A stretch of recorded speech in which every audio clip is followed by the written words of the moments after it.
¿Qué significa nacer de nuevo del agua y del espíritu según el judaísmo? Parte 2. En la parte 1 yo di el contexto, anda ese video para que entiendas lo que voy a explicar ahora. Ahí conté que había diferentes tipos de bautismo, que se llamaba Mixbé, había bautismos de purificación ritual, había purificación para los sacerdotes, ante alguna fiesta solemne, incluso por emisión de semen que se impurificaban, y el baño simbolizaba una restauración, una purificación. Ahora bien, cuando Jesús le dice a Nicodemo que era necesario nacer del agua y del espíritu, y Nicodemo dice, ¿cómo voy a volver al vientre de mi madre? Dice, no, el nacer de nuevo es del agua y del espíritu.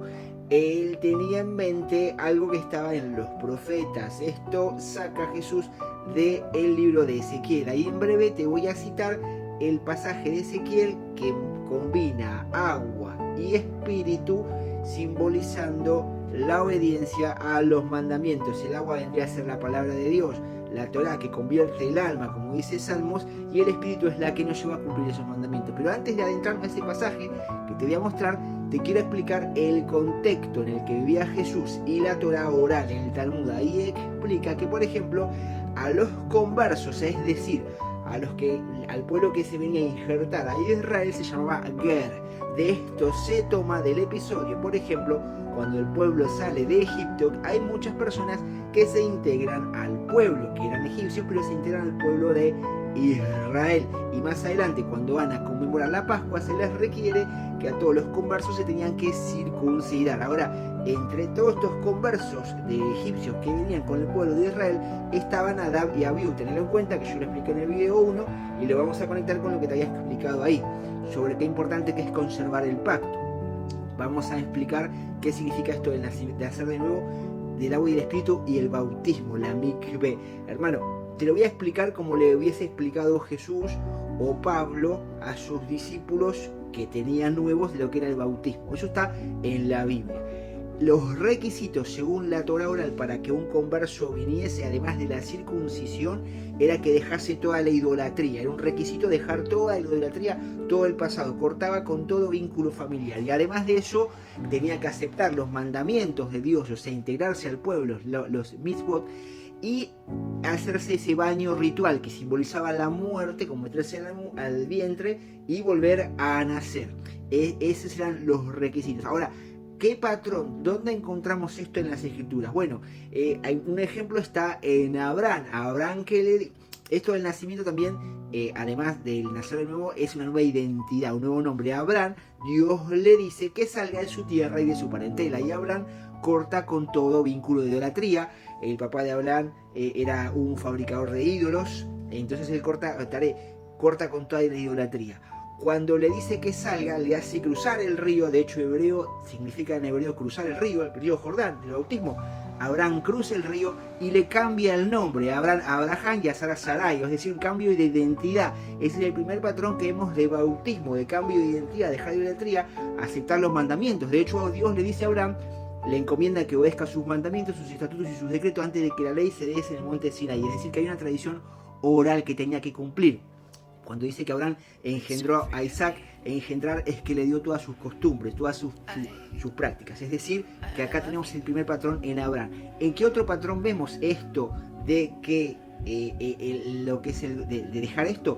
Con el pueblo de Egipto. Cuando el pueblo sale de Egipto, sale de su parentela, de su idolatría, pasa por el río Jordán, hermano. El río Jordán se abre como un canal de parto. No es casualidad que se le llame Mar Rojo.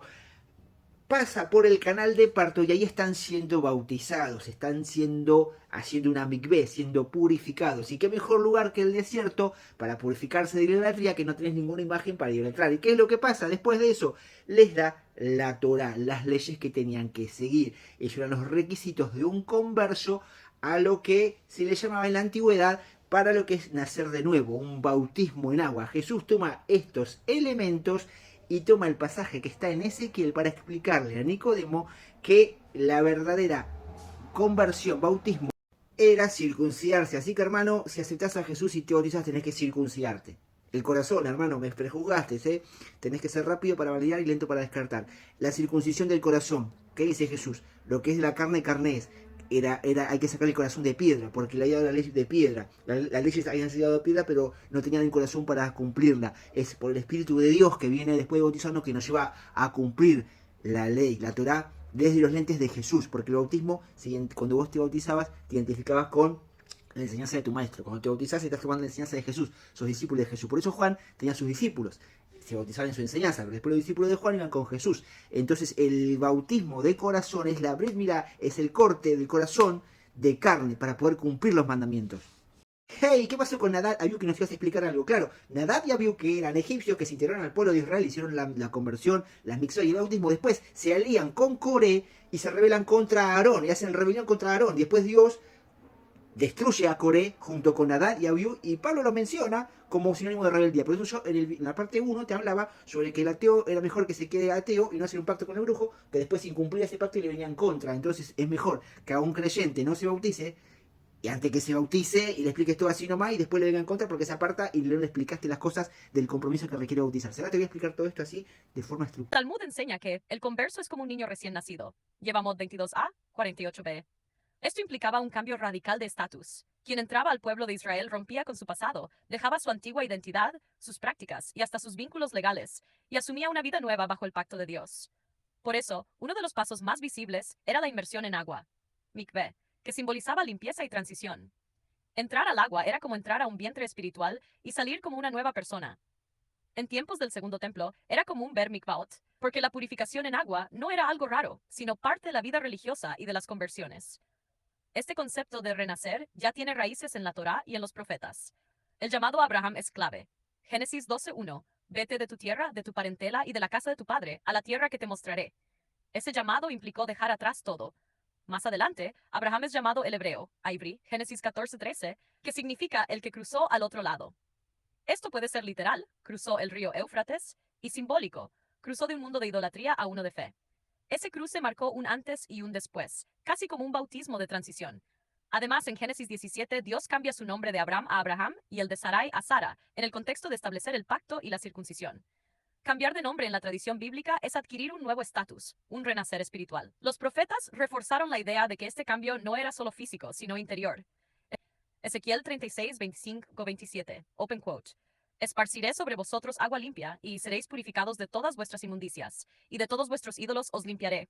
Y os daré corazón nuevo, y pondré espíritu nuevo dentro de vosotros. Y quitaré de vuestra carne el corazón de piedra, y os daré un corazón de carne. Y pondré dentro de vosotros mi espíritu, y haré que andéis en mis estatutos, y guardéis mis preceptos, y los pongáis por obra. Este pasaje une dos elementos, el agua como símbolo de purificación, y el espíritu como poder para caminar en los caminos de Dios.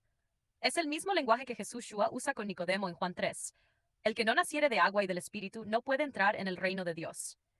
Nicodemo conocía las mikvaot, las inmersiones y la idea de conversión.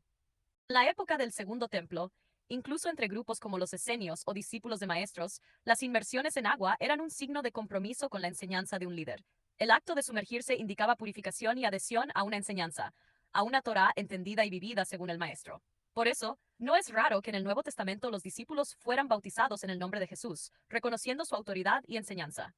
Pero hay una diferencia clave. En el judaísmo, el converso debía circuncidarse en la carne como señal del pacto. Génesis 17. En cambio, Jesús retoma lo que la Torá ya insinuaba, que la verdadera circuncisión es la del corazón. Deuteronomio 10:16 dice, circunciden pues el prepucio de su corazón, y Deuteronomio 30:6 agrega, circuncidará Jehová tu Dios tu corazón y el corazón de tu descendencia, para que ames a Jehová tu Dios con todo tu corazón y con toda tu alma, a fin de que vivas. Jesús interpreta esto como el centro del nuevo nacimiento. No es solo un corte físico, sino una transformación interior.